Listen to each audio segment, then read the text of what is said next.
Thank you so much, Greg, for joining me today. Really interested to talk about your family's journey, really, and your journey in building out Tessemae and kind of what the mission and vision of the company and family and even the foundation. We'll get into that a little bit too. But I usually like to start with individuals' journeys and let's just talk about the journey to build the company and just build the brand. What was that like, early on, and what were some of the early stage like ideas and where did it even arise from? I think I just really wanted to do something, and everybody says that. I was selling insurance and I was playing professional lacrosse. And so I just kind of knew, one, there's no real runway in professional lacrosse. It's more just like a hobby where you get free equipment. And then I knew insurance wasn't really for me. And so I just would go home and I would stand on my head during lunch and I would try and figure out what I wanted to do with my life. And so one day I came home and my mom had always made this like one dressing, right? It was olive oil, lemon, garlic, mustard, and sea salt. We had eaten it since we were probably around 8. I was 8. I'm the oldest of 3 boys. And it never got old. It's fabulous. It's our lemon garlic dressing today. Nice. And when we all moved out or when we were in college, she would make us this dressing in 2-liter bottles. And so, I'm doing my normal daily routine of I'm going to come home for lunch and I'm going to make some food. And this 2-liter bottle of salad dressing is missing from my house. And I'm like, well, I know I didn't misplace a 2-liter bottle of salad dressing. So I start calling people and having some awkward phone calls. Hey, did you happen to come into my house and take my salad dressing? And so I finally got to this one guy who was like, yup. I woke up, was jonesing for it, knew the code to your house, hopped on my scooter, came over, took it, and now I'm eating a salad. And I'm like, wow. What?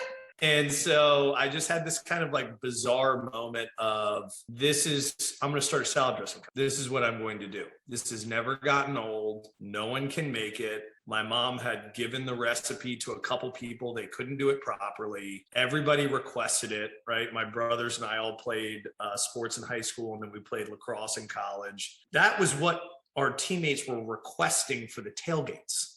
Make sure your mom brings that. The Long Island boys were like, make sure your mom brings that gravy, bro.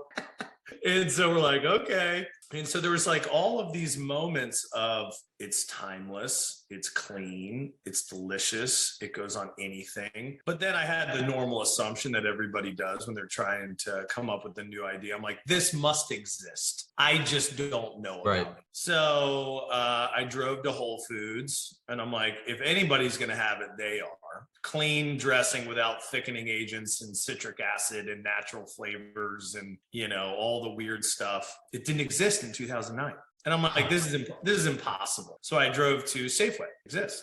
Drove to Giant, drove to Fresh Market, right? Nothing. I'm sitting there in the parking lot and I'm like, this can't be real. And so I call my wife. Too many signs, huh? Too many signs. Yeah, I'm like, yeah.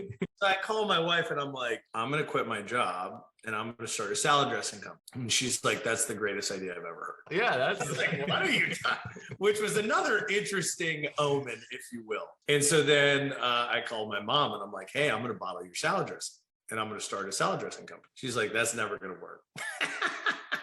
And I was like, well, I didn't ask whether or not it was going to work. I'm doing it. And so if you want to participate, I'm going to need that recipe. And then, I'll take it from there.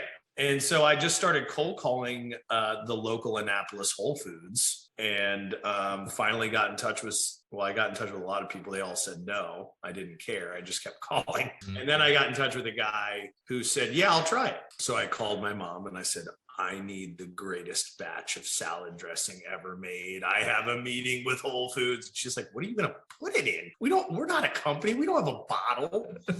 And I was like, don't worry about that. You just focus on the dressing. I will take care of everything else. And so we made a little romaine salad in a Tupperware container. Nice. And I walked in and the guy's like, it was busy, right? It's the middle of the day. So this is just like the store manager? Yeah, I just walked into the store and he's like, all right, man, where's your product? And I'm like, oh, here, it's busy, it's lunchtime. I brought you a salad. And he's like, what? And so he takes this piece of wet lettuce out of this Tupperware container, licks the dressing off. He doesn't even eat the lettuce. And then he looks at me and he goes, "You have something really special here. You need to call the regional office." I'm like, "Well, why don't you call the regional office for me? And then I'll show up to the meeting." And so I, got in the car and told everybody that the first meeting had gone really well. And then from that moment, I just kind of was like, all right, I'm willing to do anything to make this happen, right? It was kind of proof of concept, if you will. And so then I bought some bottles and I designed some labels and got it for the next meeting where it looked like we weren't, a bunch of random idiots walking into a store with some salad dressing. And so the next guy was like, "This is amazing too. Here's 200 pages of food manufacturing paperwork. If you fill this out, we will get you a shot at the new Annapolis Whole Foods, May 1st, 2009, right? It's February right now." And I'm like, okay. And so I went home and first thing I did was sit down and Googled, the first page of, it's like, "What is your EIN number?" I'm like, "What is an EIN number?" It's like, "Where is your certified kitchen location so we can audit it?" I'm like, "What is a certified kitchen?" And so then I just, each question, I just got kind of the fundamental answer, I guess, but then I had to go find the physical location. And so I did that for 200 pages, basically. Wow. And we got an opportunity to do a demo at the grand opening of the new Annapolis Whole Foods. And I made 4 cases because he told me that's what a normal salad dressing sells in a month, right? There was 12 bottles in a case. And we set up a demo. I got an embroidered, apron, and I'm standing behind this table with some lettuce, with some toothpicks and in these little cups, praying that people from my day job don't see me. And we sold all 4 cases of dressing in 30 minutes. Wow. And so I went to the director of the East Coast of produce at the time. His name was Eric Brown. And I'm like, "Hey man, I sold that dressing." And he's like, "There's more in the back." I'm like, "Nah, I sold all of it." He's like, "We opened 30 minutes ago." I'm like, "Yeah, these people really like this stuff." And he's like, "What?" And he's like, "Well, go get more." I'm like, "I have to make more. You told me this was for the month." And so that happened every day for 5 days.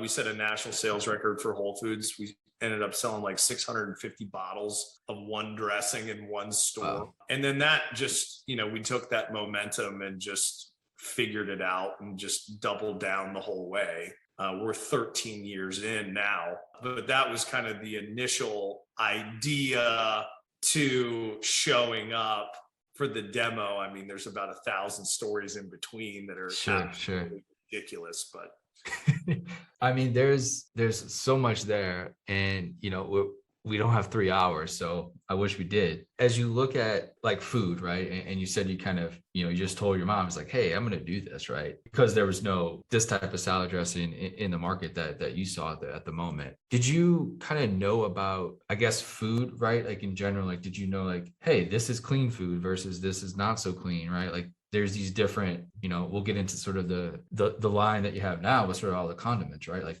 that is really to where that's really exciting to me, is kind of having these, natural clean condiments, because that really just hasn't been the case for a consumer to kind of have that. But did you look into food at all? Did your mom kind of teach you of like why she made it this way? Like why there are no additives? Why, like, what was your sort of food education when you got into this? I think we always ate, I would say we ate cleaner than a normal American family would have been eating in the 80s and 90s and early 2000s. But we were still, eating what normal people were eating. It was just, we had more home cooked meals probably than most. We took our lunch to school, and most of the time that was just kind of, we were playing sports, and so we needed more food. We needed more volume. When I really started kind of looking on the back of labels was my freshman year in college, when I was playing lacrosse. My coach was like, "Yeah, if you put 20 pounds on, you'll start as a freshman." I can do that. Mm-hmm. Well, he meant muscle.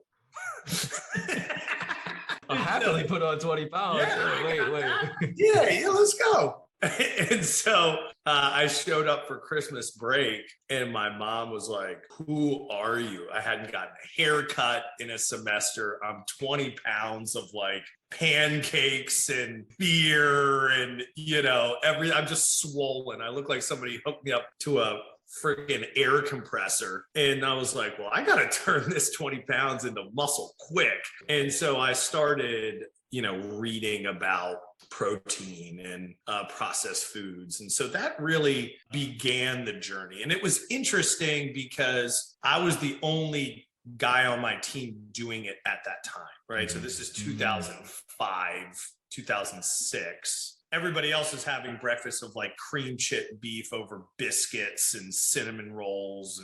And I'm sitting here having like hard boiled eggs and oatmeal and fruit. It was funny because they would all talk trash about my breakfast versus theirs. And then I was a freshman, and then I ended up starting over all of them. And you saw everyone's plates begin to change. As the season continued, they're like, maybe this dude's on to something. And so then I just kind of kept that, you just build off of it. Action creates additional action. Curiosity creates additional curiosity. And so then the dressing just kind of verified that. When I went to the store, looked in the labels, I'm like, well, why do they, what is xanthan gum? What is guar gum? Why are there 6 gums in this dressing? What does that do? What is natural flavor? Like, I feel like, okay, I can say things are not like, what is that? Right. It's like, oh, that's a name of a chemical that they named natural flavor. I'm like, oh, okay, that's a little interesting. That's crazy. I wanted one thing you said there was really interesting is that, you had hard-boiled eggs and like oatmeal and like some fruit or something, right? Not expensive things, right? I think there's some kind of there's a lot of misconceptions sometimes that eating healthy is unaffordable. Yes. And it's really much more of a choice, like you said, right? You could eat the pancakes, you could eat, everything else that your teammates had on. You also made a choice to not do that, but it was also accessible to everybody, right? Everybody could have been eating exactly what you were eating. So I think it's good to see kind of, healthy food as you can go down the line now with CPG products and, in store, where we see that healthy food is really just about, choices and is now more accessible and affordable to everybody, right? And if it's 30, 40 cents more, but you get none of the gums in it, right? Like, that's a decision that we as consumers, it's up to us at this point, because now, as not before, it wasn't available. You didn't even have the opportunity to choose that.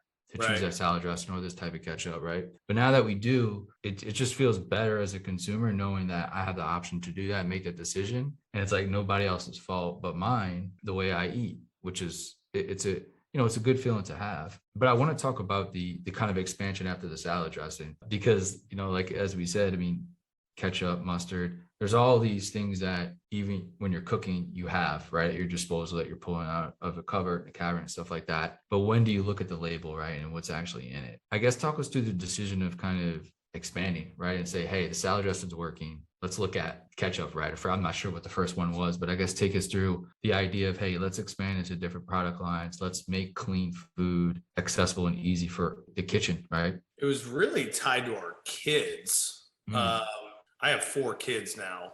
My oldest is 11. My youngest is 6. And so I think you can pretty much pinpoint the development of condiments around trying to get kids to eat. And so here we are, we started our own manufacturing plant because co-packers couldn't get it done. Right? We're investing in the processing component. We're inventing new ways to make sauces and dressings. And then when it came to ketchup, there was no alternative at the time. It was like, this one's made with agave nectar or something. And you're like, okay, like, is there a better way? Because at the end of the day, we're older and we can kind of grind our way through healthy eating choices for the greater good or for whatever goals we have. A 2-year-old, a 3-year-old, a 4-year-old, they don't care. They do not care. And so you're like, okay, well, what can we get these kids to eat? And so we came up with sweetening the ketchup and barbecue sauce with pureed dates. And so at the time, we were the first one to do that.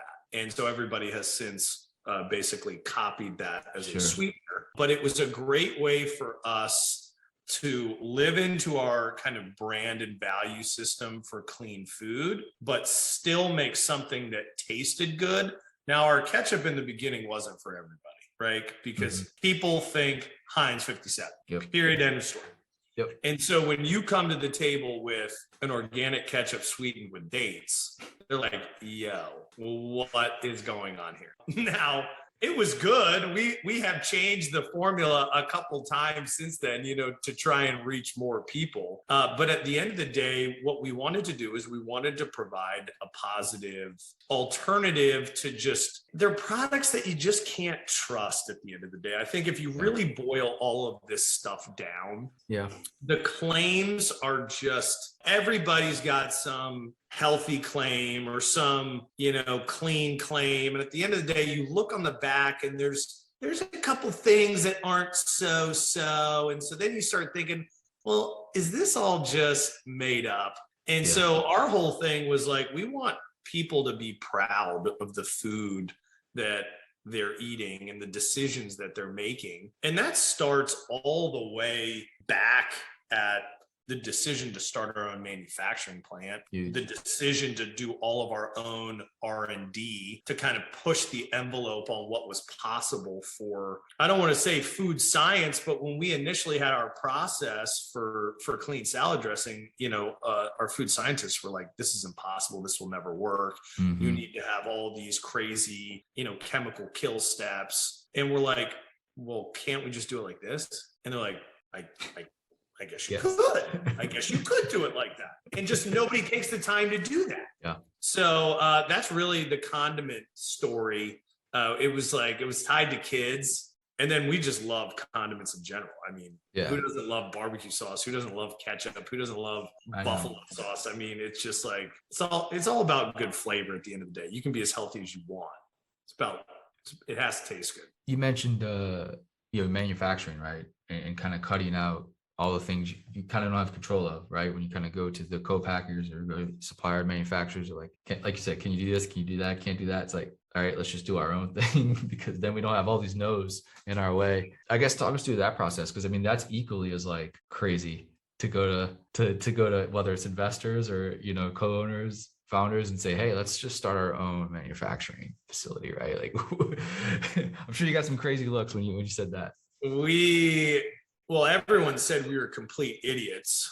If you kind of research the private equity consumer packaged good playbook, I guess everybody wants an asset light business. Nobody wants a pack of people with no manufacturing expertise to open a manufacturing plant and then get into all of that chaos. But at the end of the day, the people we were talking to just couldn't make it to our standard. And so then at some point you say, well, why does anybody buy it? Right? So people buy it because it tastes good and because there's trust behind it. There's a good story. Okay, well, if we remove the flavor or we reduce it by 15%, and then we remove the trust of the ingredient panel by one ingredient, and then, you know, we didn't sign our homes over and our parents' homes over to open a manufacturing plant, do people still care? I don't know. At the time, our decision was, I don't know if they're going to care.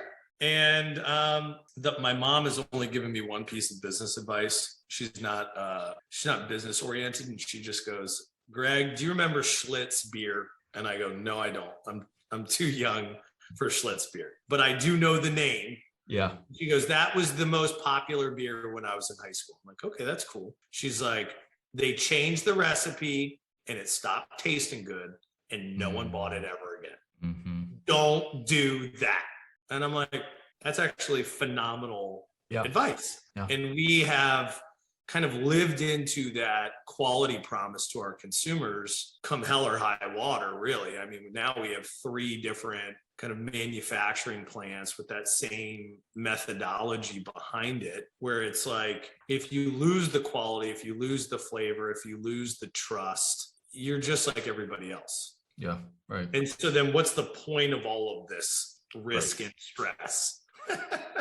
So 13, over a decade now, right? In doing this, there has to be a ton of sort of lessons learned and sort of things to look back on. I guess what are some of maybe, the top couple things maybe that you learned over this last decade about, like you say, you taking risks, going into, a sector of business where there's some massive conglomerates, right? So definitely David versus Goliath, right? It's very difficult to win in a space like this. So like, I guess what are some advice for future founders that may have been thinking of doing something, like you said, maybe standing on their heads as well, trying to think of like, hey, I want to do something with my life that kind of like means something, is a little different. I guess what are some easy advice or simple stuff that you could give that are actionable for people? Read. Everybody's looking for a mentor or somebody to guide them. I think you're your own guide. Trust your gut. So many people claim to be experts. I don't know if I have found one yet. In 13 years, we've wasted a lot of money. We've wasted a lot of money listening to people that don't know what they're talking about. Everybody's got an opinion. And I think racehorses have blinders for a reason. Just stay focused, put your earplugs in almost. But then on the flip side, be your own customer. Yeah. Like really get into your product and also listen to the consumer. They're not always going to have nice things to say. You'll be able to filter through, the crazy people sitting in a basement who just want to destroy your existence. But you'll see some trends, and we've made some good decisions when we start hearing the same thing over and over and over and over again. Mm-hmm. And so a lot of it is common sense, but everybody likes to make it as complicated as possible. Yeah. And so I would say that. Amazing. That's great. I want to talk a little bit about the foundation and sort of the mission and vision of that, and what was sort of the catalyst of doing it. Well, we wanted to give back. And it kind of started with customer service emails. You get to a certain size as a brand and everybody starts asking for, can you donate to this? Can you donate to that? Hey, I've got a, Girl Scout cookie drive. I've got a marathon I'm running. I've got this, I've got that. And so, we needed to narrow down and focus what we were going to be participating in and donating to. And so Baltimore is basically, I'd say 90% of it is a food desert. Giant parts of Washington, D.C. are, and I think they've since changed the name of food deserts, right? They change every year. I think now it's just classified as food insecure, or those are food insecure region.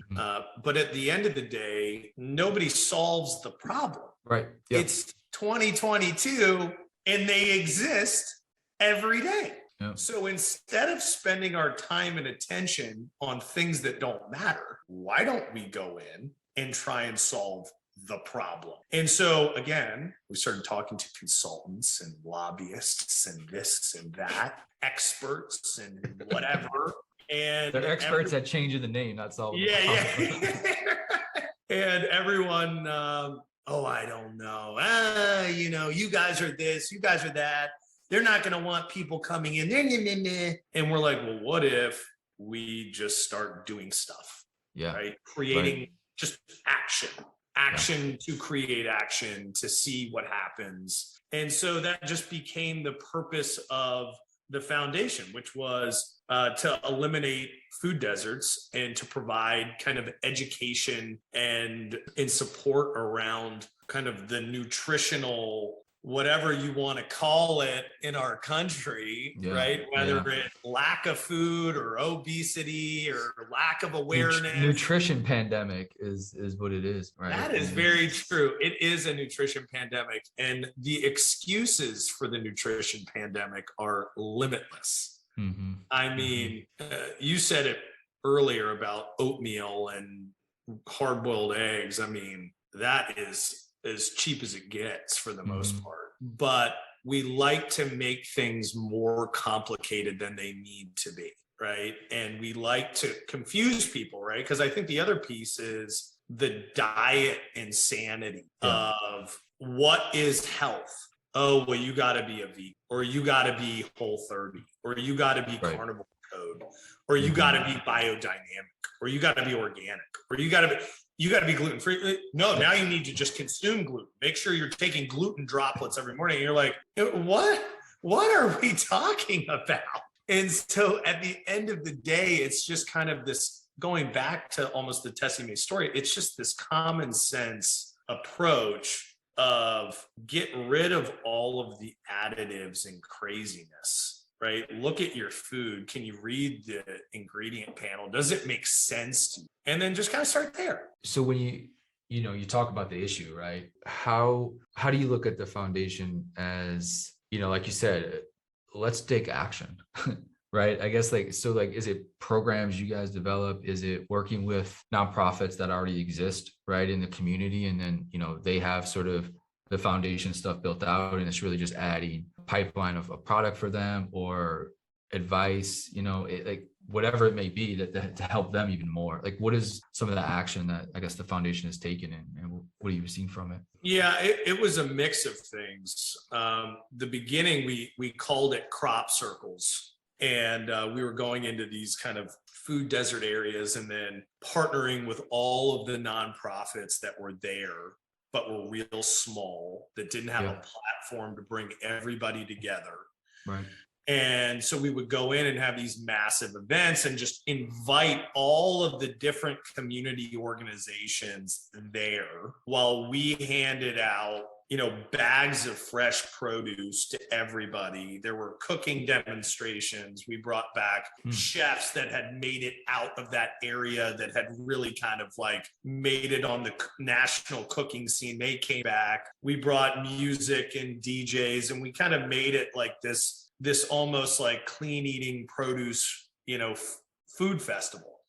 And then there was the kind of education and awareness component. And then there was the attempt to kind of, phase one was that. Phase two was, well, let's leave this better than when we found it. So then how do we do that component of it? And so, then the pandemic hit, and all of those things kind of, we pressed pause on them, right? Because you can't just roll into different cities while no one can basically come out of their homes. Yeah. But the overarching theme remained the same. And it kind of has turned into a little bit of different hybrids, right? Like, we partnered with this low income private school in Baltimore City. It's a private school, but they were kind of on the national scene for football, and they got so good, people wouldn't play them, and ESPN did a thing on it. And they had no pregame meals, and their after game meals were like, I'm not kidding you, a plastic bag of like travel Pringles and a lollipop.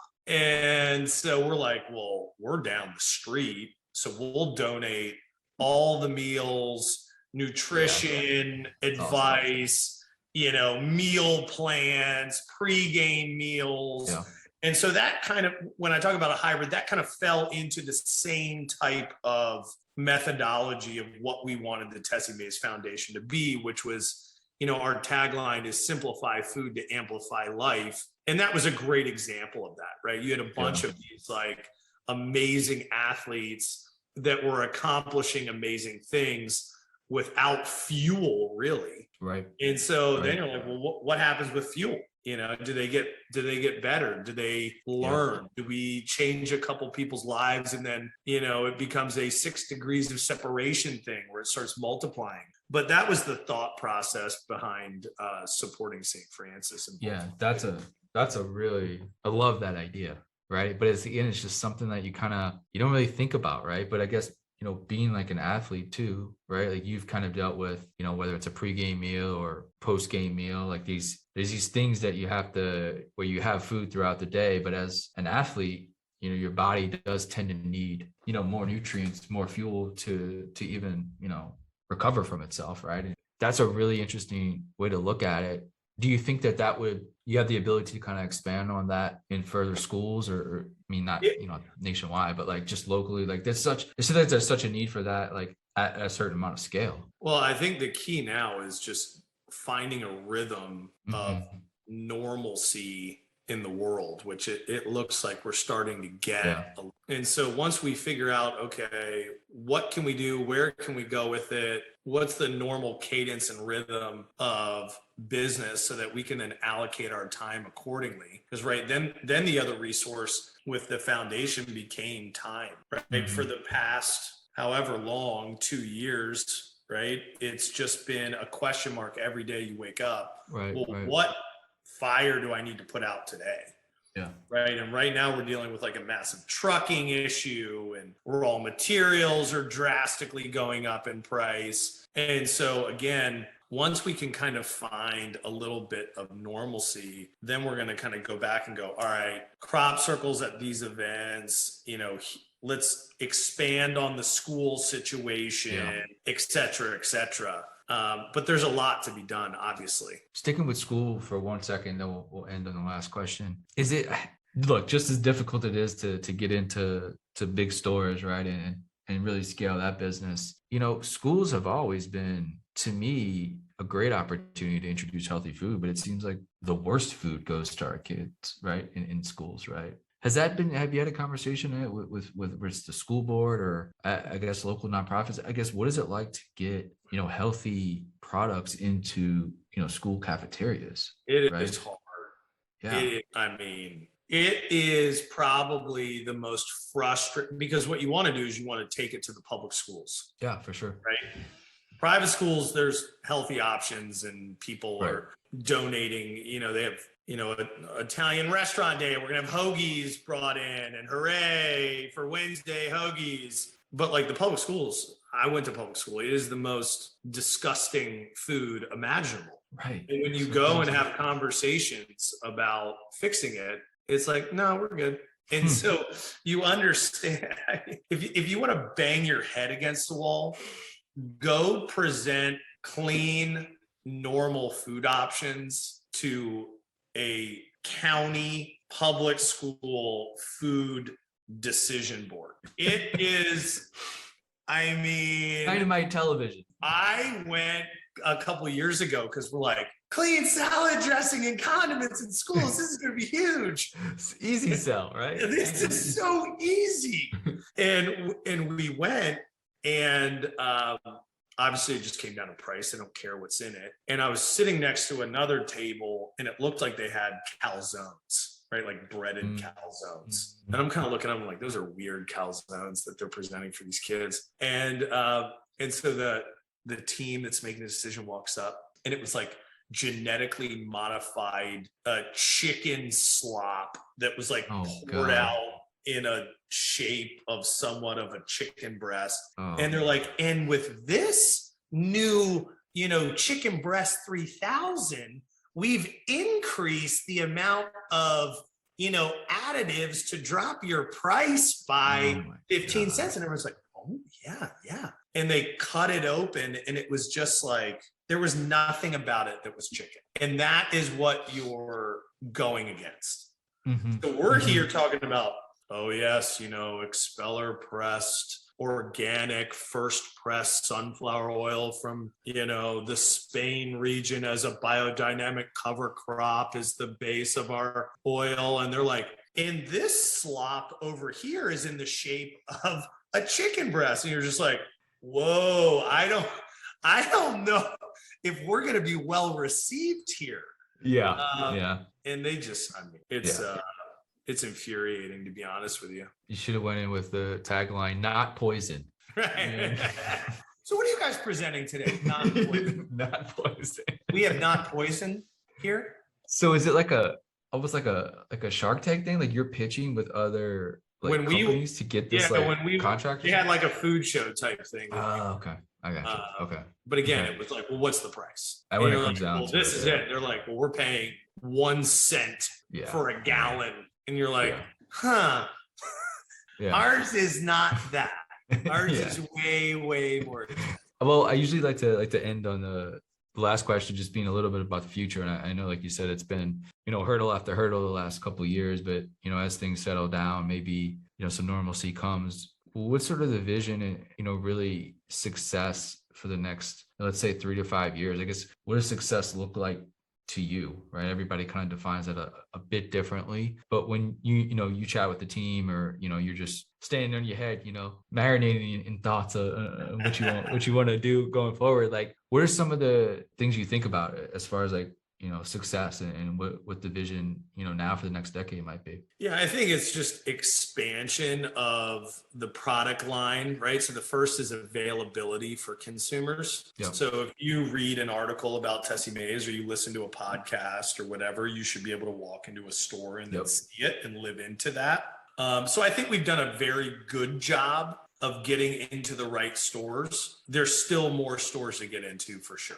Mm-hmm. Right. So there's an expansion component, and then just brand awareness, I think, is the other piece. I think the more people that know the difference between, Tessemae and everybody else, everybody claims to be something, but when you dig a little bit deeper, they're all going to the same co-packer. They're all adding weird stuff to it. And it's somewhat misleading, right? And so, I think the brand awareness component of Tessemae, and then also, the pride we take in manufacturing and the manufacturing infrastructure that we've built out and the people that we employ and the culture that we built to deliver that product, I think is going to be really important for the next couple of years for our company and brand to continue to grow. Amazing, my man. Well, thanks for taking the time. I mean, this is the hard work to build like a really impactful company on a lot of levels, right? Local employment, clean food, stabilizing, localizing manufacturing. Like these things are really hard to do,